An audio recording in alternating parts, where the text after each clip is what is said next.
Vélodrome national de Saint-Quentin en Yvelines. C'est ici que s'entraîne l'élite des cyclistes sur piste français. Parmi eux, Kevin Siro d'Issoudun, double médaillé olympique à Pékin puis Londres. Il sera remplaçant à Rio cet été. Mais avant de briller dans le monde entier, c'est en région Centre Val-de-Loire qu'il a pris goût à la discipline. J'ai commencé la piste la première fois sur celle du Blanc, au Blanc, et même à Issoudun maintenant on a une petite piste, même si c'est juste pour faire découvrir aux jeunes. Ça permet d'avoir des outils pour développer la discipline. Depuis 28 ans, il y a toujours eu des représentants de la région sur piste aux Jeux Olympiques, à l'exception de 2004. Parmi les raisons pouvant expliquer cette longévité, des infrastructures et des éducateurs qui ont repéré ces talents. Il y a déjà une très grosse volonté humaine, c'est ça qu'il faut mettre en avant, de personnes volontaires tournées autour de la pratique sur piste, conduits notamment par les techniciens, les conseillers techniques de la région, pour vraiment amener les jeunes à la pratique sur piste et développer cette pratique sur la piste via les clubs. Maintenant, ce qu'on aimerait bien entendu, c'est augmenter le nombre de compétitions à l'affiche des calendriers nationaux et internationaux et même régionaux au sein de votre région pour que se côtoient encore davantage les champions, à l'image de Kevin Siro, et puis les plus jeunes qui auront encore plus envie de s'immiscer dans ce milieu. Et voici le plus illustre des pistards régionaux, Florian Rousseau. Le gamin de Patay dans le Loiret remportera 3 médailles d'or à Atlanta, puis ici, Sydney.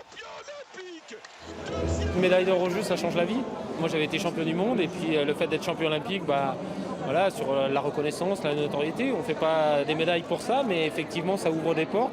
Moi, ça m'a permis aussi d'avoir des partenaires, parce que les Jeux Olympiques, il y a une exposition beaucoup plus forte. Et voici à qui Florian Rousseau et tous les autres coureurs régionaux doivent tant.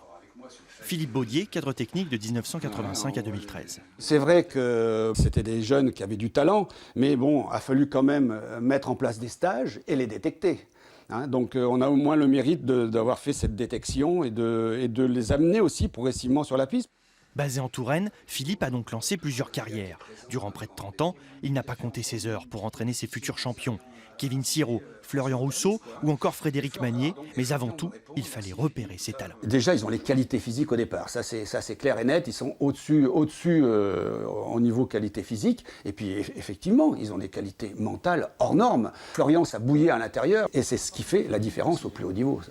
Quand on a découvert Magnier, on s'était dit, jamais on en retrouvera un autre. Puis finalement, on est arrivé, on a eu Rousseau. Mais qu'est-ce qui a amené Rousseau aussi sur la piste dans son département? C'est peut-être aussi d'avoir vu Frédéric Magnier. Tout ça, ce sont des locomotives. Donc c'est eux qui ont aussi amené, qui ont donné envie aux jeunes de venir sur la piste. Et cette tradition a toujours été entretenue dans la région centre. On a toujours eu des... Moi, je vois quand j'étais cadre technique, ils se battaient pour venir dans les stages régionaux. Cadre technique, c'est beaucoup de temps, c'est beaucoup de contraintes, on néglige un peu la vie de famille, je le reconnais, mais on a d'énormes récompenses. Mais c'est sûr qu'on vit des moments extraordinaires. C'est beaucoup d'émotions. Quand on arrive à emmener un jeune au titre de champion de France, c'est énorme, on a les poils au garde à vous.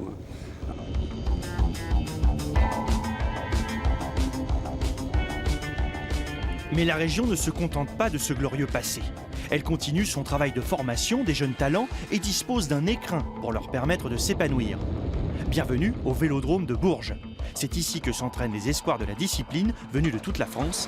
Ici aussi, la détection est primordiale. Tu lances vraiment très vite, très fort et tu ne dois pas avoir à remettre de la vitesse une fois que tu es lancé. C'est tu franchis la ligne, le chrono se déclenche, tu es pleine vitesse et tu essayes de maintenir la vitesse maximale le plus longtemps possible.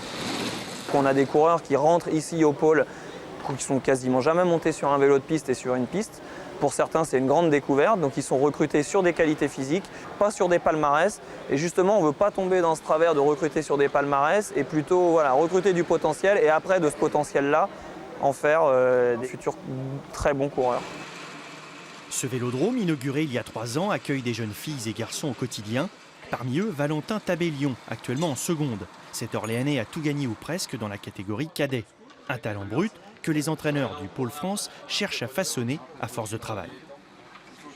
Toi, tu vas faire des départs et tout ça, là, enfin des sprints. On rentre pas souvent chez nous. C'est vrai qu'on rentre souvent une semaine pendant les vacances et le reste du temps, on est souvent parti en compète ou on reste ici pour s'entraîner. Au début, c'est pas facile, mais bon, après, ça va mieux. Ouais. Depuis que j'ai 4 ans, j'ai pas lâché. Et puis, j'ai monté en grade un petit peu à fur et à mesure. Et puis, j'avais des résultats. Et puis, ça me plaisait énormément. Ça me plaît toujours énormément. Et puis, c'est une passion. Et voilà, c'est ce qui me donne vraiment envie de continuer. La Fédération française de cyclisme voit ce vélodrome comme une pépinière, un passage obligé pour les jeunes avant de se confronter à l'élite. On a des futures graines de champions dans chacune des régions. Nous avons, aujourd'hui positionné le travail qu'on souhaite faire sur les générations de jeunes, les espoirs, les juniors et les espoirs sur le Krebs de Bourges, qui nous permettent réellement de concentrer nos moyens sur un site, sur un établissement, sur une dynamique qui a été impulsée au cœur de la région centre et qui nous semble correspondre aux attendus du haut niveau. Et si l'un de ces jeunes participait aux Jeux de 2024, voire même à ceux de 2020, c'est le pari de la fédération. La région Centre-Val de Loire risque de garder longtemps son surnom de piste aux étoiles.